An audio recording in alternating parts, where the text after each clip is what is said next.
What is going on, guys? It is ChosenTCG here. Today I'm going to be showing you guys a Spellbook slash Prophecy deck for the March 2013 ban list. And yes, um, I'm not using, yes, I am using this deck for like the TCG. I know that the OCG, like new cards are coming out and stuff like that. And this crazy card called Light of Judgment or Judgment of Prophecy or something like that with the spellbooks.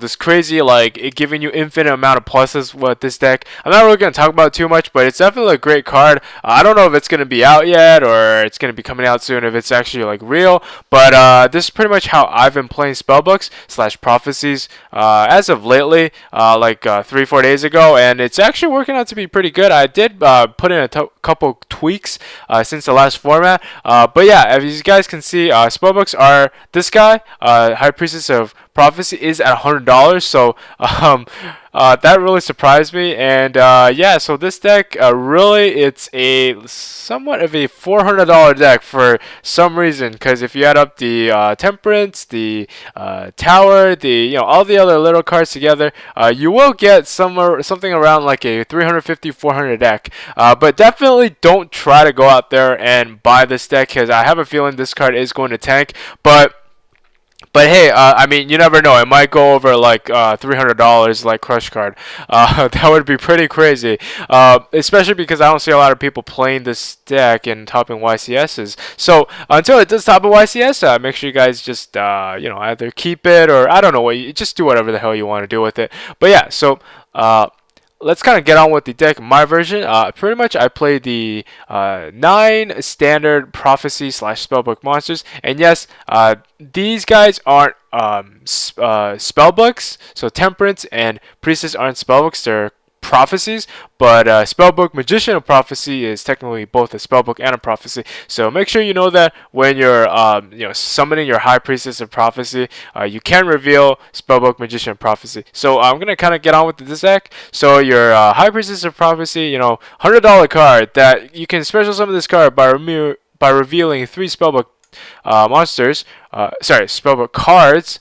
So these guys are all these spell cards are spell books, and then you can banish, pretty much remove from play one spell card from your hand or graveyard to destroy one card on the field. Awesome card, 25-minute attack, $100, like I said. And then Spellbook Magician of Prophecy, pretty much a Stratos. You normal summon or flip summon, you add one Spellbook spell card from your deck to your hand, and it does have to be Spellbook. You can't add a High Priestess of Prophecy. But yeah, so. And you can't add it itself because it says a spell card. And then you have 3 copies of this, for consistency. And then you have your Temperance of the Prophecy, which pretty much gets your prophecy, your High Priestess of Prophecy out, which, you can. So anytime during your main phase, if you activated a spellbook card, you can special summon pretty much this guy from your deck. I think 3 is definitely good, just because you want to get to it as soon as possible. Your High Priestess of Prophecy, because it is your boss card, and it is very, very, very, very, very terrifying to face against. Just because I know it might not seem like a lot, but if you could get 2 on the field and you could just keep popping cards, like it just gives you so many pluses, right? But yeah, so.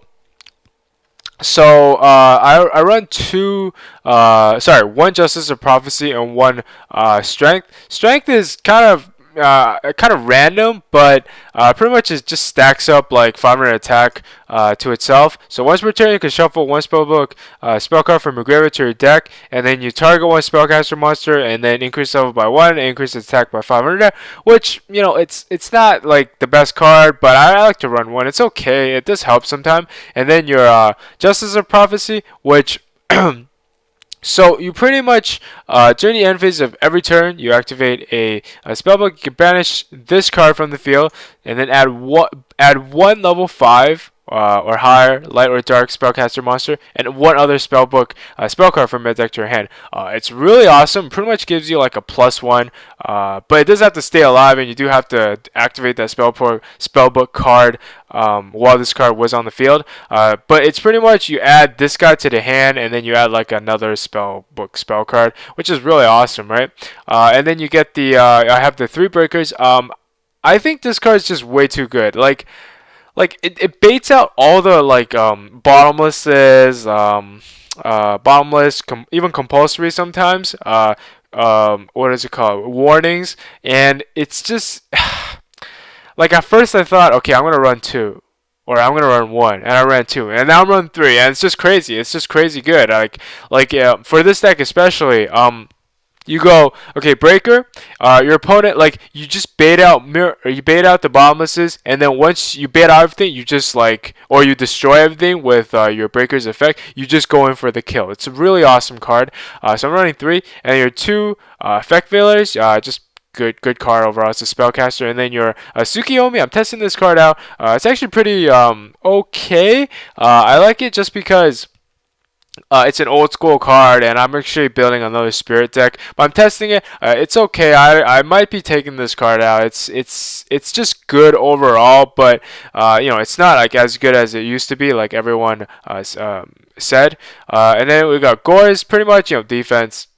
That's it. And then your Spellbook of Prophecy, your pretty much a Rhoda, and pretty much you add one spellbook from your deck to your hand, except the card itself, and you can only activate once per turn, so that makes it pretty fair. But it's pretty good. Like, well, it's actually the best card in the deck because you can search for literally anything.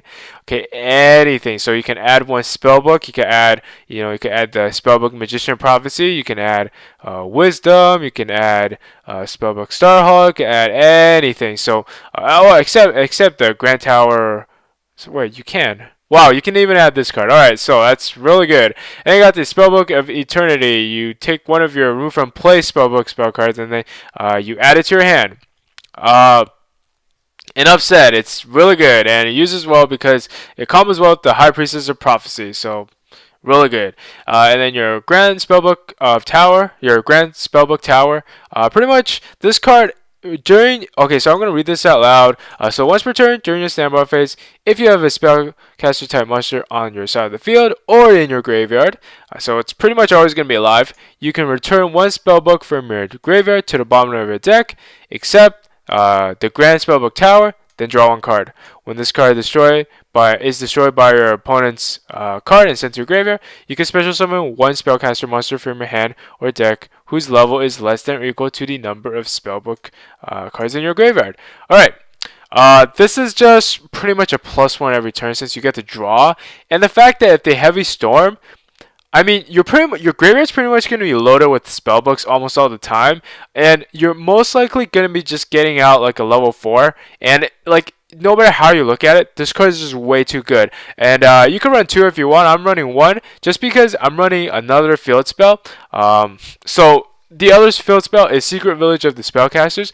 And yes, it is $16. Before it was like $5, but at first I was like, yeah, I'm not gonna run this, but oh my god, this is just crazy. When you're winning, when you're getting all your monsters out, and your opponent's pretty much got their backs against the wall, Six Samurai reference, you activate this card, or you decide, okay, well, I have this card on the field, I don't want it, I'm gonna activate this, get rid of this. Your opponent, if you control a spellcaster monster, your opponent cannot activate any spell cards. And the drawback, of course, is if you control no spellcaster monsters, you cannot activate spell cards. But think about how many. Just think about the lockdown you're going to create. You have this card on the field. You have all your spellcasters on the field. Your opponent can't activate Dark Oak, can't activate Heavy Storm. Your opponent can't do anything on their turn, of course. The only out to, I guess, a full field is to just use, I guess, let's see, Rykos, if they have like Rykos, if they have like Man-Eater Bug, if they have like, see, oh yeah, so they could play Abyss Megalo. That works well. But if you're playing against, I don't know, if you're playing against, you're playing against another spellbook, another a mirror match. I mean, this is just gonna be devastating. Wow, I never really thought of it. Wow, if you're playing against a mirror match and you play this card, wow, that's wow, wow. Wow, this is a huge lockdown. But yeah, anyway, Yeah, so now all of you know how to side against spellbooks. Alright, so if you're playing against a mirror. So this is a great card overall. And I just made it better. Alright, so yeah, definitely try this out. It's good. And yes, I'm pretty sure it'll go up in price later on when people, discover how good it is, and all because of me, right? And yeah, so now we got the Spellbook of Power. Really good card, gains 1,000 attack, and then when you for a spellcaster monster, you could combo it with your breaker. But then at the end, when you destroy a monster by battle, you can pretty much add one spellbook spell card from your deck to your hand, and it's actually really good. I would run three, but I'm just trying it out because I did run three before, and it did get a little, I guess, cloggy, just because sometimes I would rather have another card than this. Same thing with the Spellbook of Wisdom. It's pretty much a what is it called? It's one of those Steel Swarm cards. Pretty much all your you can activate one of the following effects.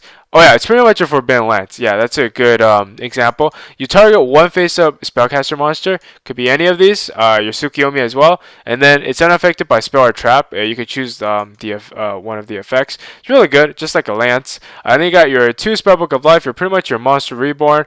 You banish one spellcaster monster from your graveyard and reveal one spellbook card from your hand, and you special summon that monster from a spellcaster monster in your graveyard, and then that guy's level is increased by the banished card. It's kind of have a spores effect. Pretty much its level is increased, but I don't really think I care too much for that. But I guess it does matter at the end. Spellbook of Starhawk, I run one of this. It's pretty good. So each time a spellbook card is activated, you place a counter on this, and all spellcaster monsters gain 100 attack for each spell counter on this. And then when this card is destroyed, you can add one spellcaster monster from your deck to your hand, whose level is equal to or less than the number of spell counters on this card. It's really awesome, just because it's pretty much like a banner of courage slash. What decks uses like cards that increase attack? Kind of like a tanky as well.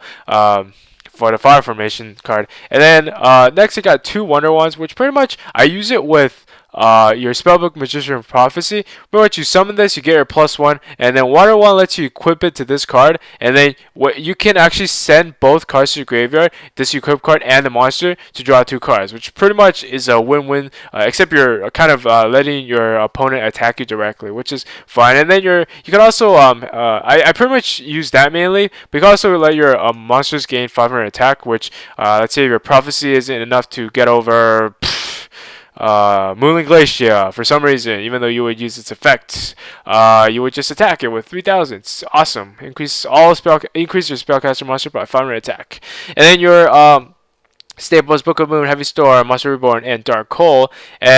Staples, good cards. And then your Magical Dimension. I use one of this because sometimes this card's dead in your hand, even though you have all these spell cards in your hand. It's really good. Like, you get to destroy a monster and you get to special summon a spellcaster, pretty much your Priestess. And then your Mind Control, I just put it in. It's good for XYZ. Then your Treacherous, because I'm running no traps. So other XYZ. So XYZ monsters, put in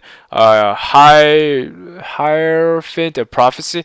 I don't think I've ever used this card. So you can read its effects. So detach one XYZ from this card, destroy spell trap your opponent controls up to a number of spell cards in your graveyard. However, I don't think you can get this guy out easily. I think the only way to get this guy out is to get these 2, or with the help of Spellbook of Life, or maybe you can use Monster Reborn. Somehow you could get 2 level 7 spellcasters. If you bring this guy, I guess it is pretty good.